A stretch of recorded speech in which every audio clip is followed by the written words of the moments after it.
Este es su programa, Regresando a las Sendas Antiguas, un programa que le edificará, le instruirá y le enseñará acerca de las Escrituras Sagradas desde una perspectiva hebrea. Ahora con ustedes, el conductor del programa, Regresando a las Sendas Antiguas, el pastor Homero Segundo.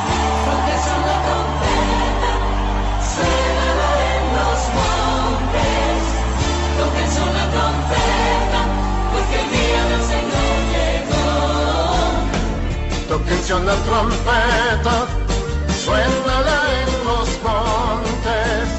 Tóquense una trompeta, porque el día del Señor llegó. Bendiciones, mis amados hermanos y amigos.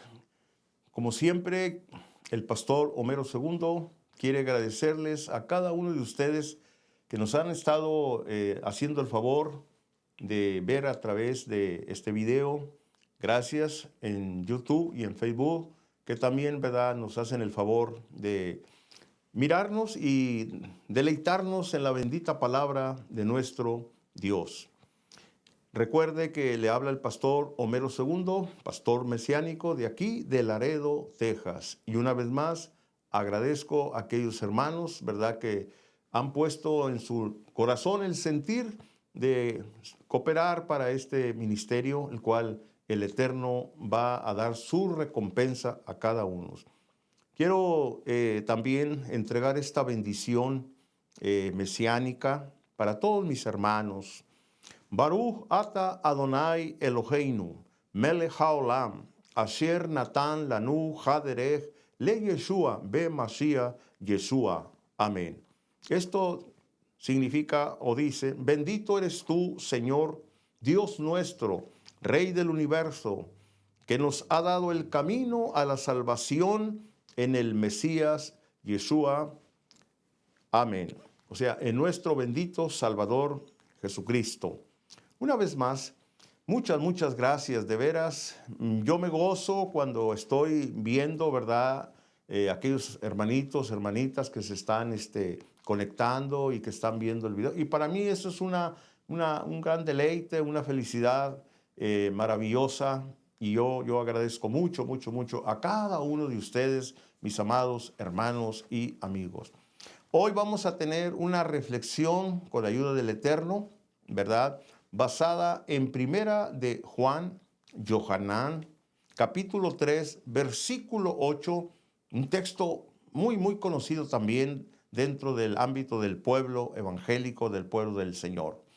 Y este texto dice de la siguiente manera: el que practica el pecado es del diablo, porque el diablo peca desde el principio. Para esto apareció el Hijo de Dios, para deshacer las obras del diablo. Con la ayuda del Eterno, con la ayuda del Espíritu Santo, la Ruach HaKodesh, deseo con todo mi corazón que todos aquellos que estarán viendo este video y escuchando sean fortalecidos en la fe y en el Espíritu. Amén. Muy bien. Vamos en esta hora, amados hermanos, miren, vamos a tener esta reflexión con esta palabra que comienza diciendo: para esto apareció. Es una cosa que a mí me llamó mucho la atención. Para esto apareció. El texto dice: ¿para qué? Pero es a manera de pregunta, ¿verdad? Para esto apareció. Muy bien. Y los profetas, hermanos, anunciaron el advenimiento de nuestro bendito Señor. Pero cuando nosotros leemos a los profetas, ¿verdad?, un profeta anuncia el advenimiento del Señor. Uno lo presenta de una manera, por ejemplo, Isaías 53, que es el texto más popular que conocemos, y sobre todo el versículo 7, donde dice: angustiado él y afligido, no abrió su boca. Dice: como cordero fue llevado al matadero. Entonces, el profeta Isaías nos presenta aquí que el Mesías tenía que morir. Esto es lo que nos dice el profeta Isaías. Sin embargo, vamos a otras escrituras y otro profeta pues nos dice que no va a morir. O sea, y ahí hay como una pregunta, ¿muere o no muere? Por eso el título, en cierta forma, del pensamiento que queremos entregarles, ¿verdad? Es, para esto apareció. Y la pregunta es, ¿quién apareció? ¿El que muere o el que nunca va a morir? Para que me entienda así más claro. Por ejemplo, en Juan, en Johanán, capítulo 12, versículo 34. En esa parte de ahí, ¿verdad? En ese versículo, el Señor habla con anticipación, anunciando de su muerte y su levantamiento, ¿verdad? De la tumba, de la muerte. Y los que estaban oyendo allí, ¿verdad? Se preguntaron y dice que le respondieron al Señor en Juan 12, versículo 34. ¿Qué le respondió la gente? Nosotros, dice, hemos oído de la ley que el Cristo, el Mashiach, permanecerá para siempre. ¿Cómo pues dices tú que es necesario que el Hijo del Hombre sea levantado? Refiriéndose a la resurrección. ¿Quién es este Hijo de Hombre? Si se da cuenta, había pensamientos, ¿verdad? Como dije hace rato, que por un lado unos decían que muere y por otro lado dice que no muere. Y aquí estamos viendo una afirmación de este grupo de gente, pues que decía, ¿cómo? ¿Cómo es que dices tú si en la ley, ¿verdad? Está escrito que el Cristo, el Mashiach, el ungido, va a permanecer. Entonces, si vamos a la Biblia, vamos a encontrar muchos textos en donde nos habla del sufrimiento. Por ejemplo, nos habla un pasaje, ¿verdad? Nos habla que el Mesías, ¿verdad? El rey, dice, viene montado en un pollino, en un burrito, ¿verdad? Zacarías lo dice. Entonces, dice, viene montado en un pollino, en un burrito, he aquí tu rey manso y humilde. Mientras que Daniel nos habla y dice que vio en las nubes a un hijo del hombre, ¿verdad? Al Hijo del Hombre, viniendo en las nubes con poder y gloria. Entonces, la pregunta es, bueno, ¿cómo viene? Entonces, esta pregunta que estoy haciendo, en aquellos años, allá estamos hablando antes del Mashiach, antes de Cristo, antes de que apareciera, era un problema para los estudiosos de la profecía, porque precisamente por eso, porque un profeta anuncia una manera y otro profeta anuncia de otra manera. Muy bien. Entonces, para ir entendiendo, por eso es que la base que estoy tomando del texto, para esto apareció. Para esto apareció. ¿Quién apareció? Bueno, déjenme dejar una referencia que para mí es muy, muy importante. Son palabras de nuestro bendito Salvador y Redentor, Yeshua HaMashiach, Jesucristo, nuestro Mesías.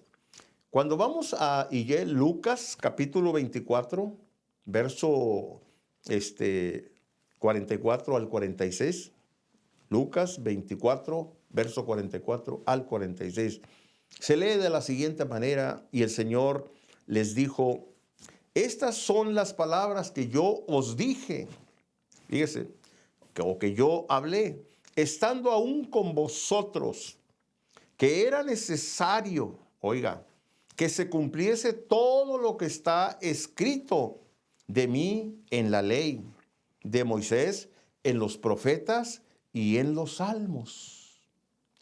Y dicen los versículos siguientes, entonces les abrió el entendimiento para que comprendiesen las escrituras y les dijo, así está escrito y así fue necesario que el Cristo padeciese y resucitase de los muertos al tercer día. Muy bien, Hasta aquí yo creo que todos mis hermanos o amigos que han leído la Biblia, pues se estarán dando cuenta que estas palabras de los profetas que anunciaron acerca de los padecimientos, sufrimientos, ¿verdad? Pues se está refiriendo, lógico, al Mesías, a Cristo. Pero la pregunta que es tan importante, ¿verdad? Es, ¿a qué Mesías se está hablando aquí? ¿A qué Mesías se está refiriendo? Lógico, ya en estos días, en nuestros tiempos, podemos entender esto con más claridad. No así en aquel tiempo, en aquellos años, cuando el Mesías apenas iniciaba su ministerio. Por eso había confusión. Había confusión. ¿Por qué? Porque pues unos decían, ¿verdad? No, es que cuando venga el Cristo no va a morir, como dice la ley. Otros, no, sí va a morir. Y ese era un problema. Bueno, lo vamos a ir entendiendo poco a poco. ¿Por qué? Porque vamos a ir corriendo esta cortina, este velo, si no se puede entender muy claramente. Vamos a ver así. Por ejemplo, allá en el tiempo de Juan el Bautista, Juan el Inmersor, Johanán el Bautista, estaba en prisión en la cárcel. Y dice la Biblia que los discípulos de Juan fueron a ver a Juan en la cárcel y dijeron, oyes, aquel que tú purificaste en el río Jordán, no nos quiere seguir, dijo. No nos quiere seguir. Y entonces Juan, que había recibido, ¿verdad?, la revelación de quién era ese que había purificado en el río Jordán. Él había dicho, he aquí el Cordero de Dios que quita el pecado del mundo. Y Juan da testimonio de que los cielos, se oyó una voz del Padre, dijo, este es mi Hijo amado en quien tengo complacencia, a él oíd. Y dice la Biblia que Juan dice, y aquel que sobre quien el Espíritu Santo posara sobre su hombro, sobre su lomo, sobre su cabeza, este es el que bautiza con el Espíritu Santo. O sea, Juan tenía una información ya de parte del cielo profética. Y sin embargo, fíjense cómo Juan, al oír las palabras de sus discípulos, que aquel que había purificado en las aguas, no los quería seguir. ¿Cuál es la pregunta de Juan ahí? Cuando les dice, vayan y pregúntenle si es él o esperamos a otro. O sea, te quedas pensando, ¿cómo Juan a poco no sabe quién es? ¿Por qué pregunta que si es otro? La respuesta, amados hermanos, precisamente nos la va dando todos los profetas. ¿Por qué? Porque un profeta habla de un Mesías que viene a sufrir y a morir por la redención de Israel y del mundo, por supuesto. Y otro profeta habla del Mesías que viene a establecer su reino, a restaurar el reino de Israel aquí en la tierra y a establecer su reino también. Entonces, no es que haya dos Mesías, es uno, pero primero viene uno en un rol profético de sufrimiento, de derramar su alma para traer redención a Israel y al mundo. Y cuando cumpla todo su rol, y ya lo cumplió, entonces aparece el Mesías que ha de venir en las nubes con poder y gloria para levantar a su pueblo, levantar a los muertos en él, en Mashiach, en Cristo, y establecer su reino. Entonces, para nosotros puede ser muy fácil ya ahora, pero aún así, ¿verdad? En aquel tiempo no era tan fácil. De hecho, hay muchos textos aquí en la Biblia, hermano. Si uno no los lee con mucho cuidado, puede estar confundiendo los tiempos del Mesías. ¿Me entiende? Por ejemplo, si usted va a Lucas, capítulo 4, verso 18 en adelante, usted va a encontrar ahí la profecía también de Isaías, donde dice, el Espíritu de Dios está sobre mí por cuanto me ha ungido, dice el Señor, ¿para qué he venido? Y usted fíjese lo que va leyendo ahí y dice, ¿verdad?, que ha venido para traer libertad, para sacar a los presos, para traer sanidad, etc. Pero llega un momento en que él está diciendo la profecía que dijo Isaías, pero no termina todo lo que dice Isaías. Se queda a la mitad de una parte de lo que él viene. Fíjese bien. Y se detuvo allí. Ahí se detuvo. Pero cuando uno va a Isaías a ver esa profecía, Isaías está diciendo muchas más cosas.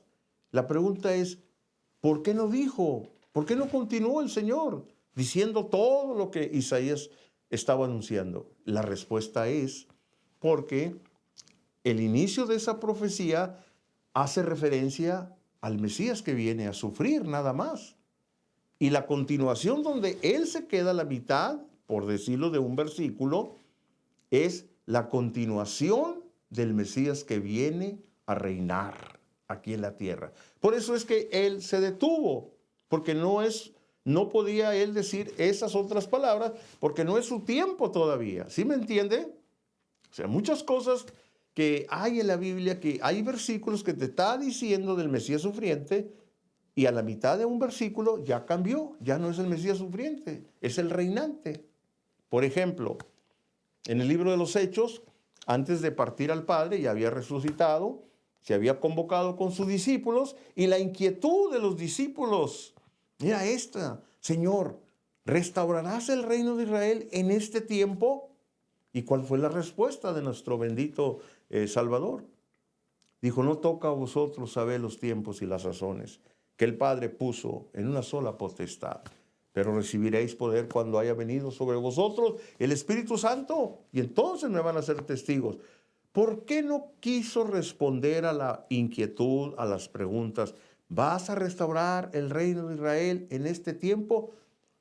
Ojo, mucha atención, porque ellos están preguntándole que si va a suceder ya la restauración del pueblo de Israel.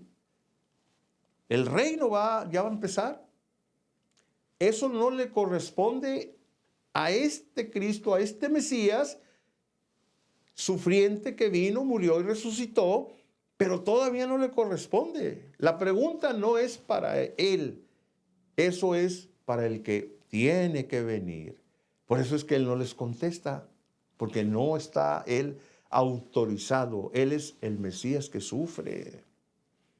Otro de los pasajes que nos enseña la Biblia que tenemos que tener cuidado, cuando dice que hacía milagros y sanidades y muchas cosas, y entonces el pueblo, viendo todos los milagros y las maravillas, lo tomó y dijo: este es el Mesías, este es el Rey de Israel, vamos, llevémoslo para que el sumo sacerdote, el Cohen Gadol, lo unja y comience el reino milenial. ¿Y qué dice la Biblia? La Escritura nos dice que el Señor no quiso. Se les escapó y se les escabulló y se desapareció y no lo vieron. ¿Por qué no permitió que lo llevaran para que el rey lo ungiera como rey? Porque no es su rol. El advenimiento del Mesías sufriente es morir por Israel y por el mundo. Entonces, aquí está esta respuesta, si usted ha entendido, gloria a Dios. Pero aquí lo que quiero traerles también es el asunto de la pregunta. Para esto apareció el Hijo de Dios. Ahora sí, ¿para qué? Para deshacerle todas las obras al diablo. Todas las obras al diablo. Y vamos a ver aquí, con la ayuda del Eterno, con cuidado, ¿qué fue la obra que vino a deshacer? Y que la Biblia nos registra, la Biblia nos dice, ¿verdad? La obra más importante, si la pudiéramos poner en primer lugar, ¿verdad? Que precisamente, ¿verdad? El Señor vino, que con su muerte y resurrección triunfó sobre el pecado. Esa es la obra que vino a hacer en primer lugar. Morir, resucitar de entre los muertos y triunfar sobre el pecado, sobre la muerte, sobre el sepulcro. Ahora, ¿por qué era tan importante esto? Triunfar sobre el pecado. Porque todos los hombres que la Biblia habla, los grandes hombres de Dios, hombres que se dedicaron toda su vida, por mucho que se esforzaron, pues no podían. Ellos alcanzaban niveles de santidad, de niveles espirituales muy altos para ellos, pero no podían alcanzar, lograr vencer, que el pueblo venciera el pecado. Ellos podían vencer muchas tentaciones y sin embargo muchos de los grandes profetas fallaron también. Entonces cuando viene el Señor, el Mesías, que viene a morir, a sufrir, para poder triunfar sobre el pecado, por eso está escrito en la palabra que el Señor fue tentado en todo, mas no pecó, mas no pecó. Entonces cuando Él cumple su misión de muerte, de derramar su alma, su sangre, para poder limpiar, quitar la obra del enemigo, la mancha en el hombre, que es la creación maravillosa de Dios y que está reflejada la imagen de Dios en el ser humano, pero por causa del pecado fue manchada, fue oscurecida. Bueno, entonces esto fue lo más maravilloso que vino a hacer después de su sacrificio, muerte y resurrección. Me voy a detener un poquito aquí para poder llevarles a ustedes esta maravillosa obra que hizo el Señor. La Biblia dice que la paga del pecado es la muerte. Y como ya todos por naturaleza traemos la herencia del pecado, entonces el Señor vino para poder vencer el pecado, poder arrancar la mancha del pecado en aquellos que habrían de creer en Él, que debían de aceptarlo a Él como su Salvador, como los profetas anunciaron, el Mesías que viene a sufrir y a morir por nuestra redención. Baruch Hashem, bendito sea el nombre sagrado.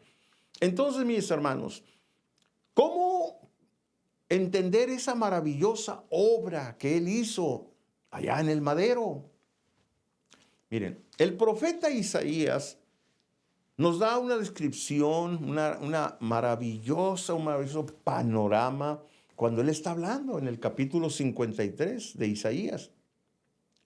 Nos presenta un cuadro de cómo iba a sufrir aquel que vendría a vencer el pecado, ¿verdad? Y el profeta va diciendo los sufrimientos, ¿verdad? Todo lo que le iba a pasar. Cuando se llega el tiempo en que tiene que cumplir el sufrimiento, llegar al madero, la Biblia dice, ¿verdad?, que le dieron 39 azotes, ¿verdad? 40 menos 1, 39. Y cada azote, cada golpe que le daban, ¿verdad?, había dos tipos de azote, uno de vara y el que tenía una trencita, ¿verdad?, 5, 6 o 7 trencitas que se agarraban de una sola base. Pero también tenía entretejido partes de hierro, de fierro. Así es que imagínense, cada vez que le daban un golpe, pues iba abriendo la piel, la carne sobre el Mesías sufriente. De tal manera que todo su cuerpo quedó cortado, rajado, abierto, hinchado, como usted puede imaginarse. ¿Por qué? Porque el profeta Isaías así lo revela. Dice que era como una llaga abierta, totalmente. Su cuerpo estaba totalmente lacerado. Ahora, la pregunta que quiero llevarles a ustedes, ¿por qué el Padre permite que así se mire? Como lo anunció el profeta, que se vea así, que la gente lo vea. Y miren, nosotros aquí no tenemos ni siquiera la manera de cómo ver. Miren, nos ponen una radiografía en nuestro pecho, en nuestro cuerpo. ¿Y qué hace? Bueno, pues te ven, interiormente te miran, te dicen, mira, aquí está este problema, aquí tienes esta costilla, este órgano, etc. ¿Verdad? Te miran. Pero lo que te están viendo es algo físico, internamente, en tu cuerpo. Bueno, el Eterno hizo que el mundo viera cómo quedó el cuerpo del Mesías, sufriente. ¿Para qué? Porque es como una foto, una radiografía que está sacando. ¿De quién? Del cuerpo del Mesías, revelando en su propio cuerpo del Mesías cómo es el pecado, cómo es la obra del pecado. Yo no me puedo ver cuando andábamos sin Cristo, nos arreglamos, nos peinamos y todo, muy hermoso, pero cuando no teníamos a Cristo, no podemos ver la obra del pecado adentro. Entonces el sufrimiento, el martirio, los golpes y todo ese cuerpo que quedó de una manera como una llaga, lo que te está diciendo es que mira, tu alma por dentro así está destrozada. Esa es la obra del diablo. Pero para esto apareció el Hijo de Dios, para deshacerle todas las obras al diablo. Y esta es la obra maravillosa que vino a hacer a través de su cuerpo. La Biblia dice que Cristo fue tentado en todo y no pecó. Dice, pero Dios cargó el pecado de todos. ¿En dónde lo cargó? La única opción que Cristo podía llevar el pecado de la humanidad para borrar era en el cuerpo. Porque en su alma, en su ser espiritual, no puede entrar, no puede penetrar. Pero en el cuerpo sí lo llevó. Pero es para que se viera cómo estoy por dentro yo. Yo me puedo ver muy bien en el espejo, pero mi alma por dentro. Entonces el profeta Isaías lo describe y Cristo lo cumple y el mundo puede ver cómo, si no tienes a Cristo, tu alma así está por dentro. ¿Qué tengo que hacer? Aceptar, reconocer que la sangre de Cristo puede limpiar y restaurarte la imagen de Dios. ¿Para qué? Para que puedas volver a tener una conexión maravillosa con Él. Por cuanto todos pecamos, todos quedamos destituidos, dice la Biblia, de la gracia de Dios. Entonces, ese sacrificio que Cristo hizo, vino para restaurarte con el Padre, para restaurar la imagen manchada. Vino para volver a unirnos con Él y poder tener acceso por medio de su Hijo y decirle, Padre, perdona nuestras faltas. Vino para deshacer la obra. Vino para volver a restaurar lo que había hecho el enemigo por causa del pecado y restaurar la comunión con el Padre. Deshacerle lo que la obra había hecho y restaurar. Vino para deshacerle las obras al diablo, causándonos enfermedades, problemas serios. Y sin embargo, mi hermano, el nombre de nuestro bendito Salvador hasta el día de hoy está vigente para sanarte tu cuerpo. Él es el mismo ayer y hoy por todos los siglos. Y sus promesas están hasta el día de hoy. Cualquier problema que tengas, confiando en el Señor, Él puede sanarte de cualquiera. ¿Cuál es tu problema? ¿De carácter de pecado? Él te perdona. Carácter de restauración, Él te conecta. Carácter de sanidad, Él te sana. Baruch Hashem, bendito sea el nombre. Mis amados hermanos y amigos, agradezco mucho de corazón a todos mis hermanos. Y si esta reflexión es de bendición, hágalo saber, denle una manita por ahí y me voy a seguir gozando con ustedes. Hasta pronto. Shalom, ubrajot, paz y bendiciones.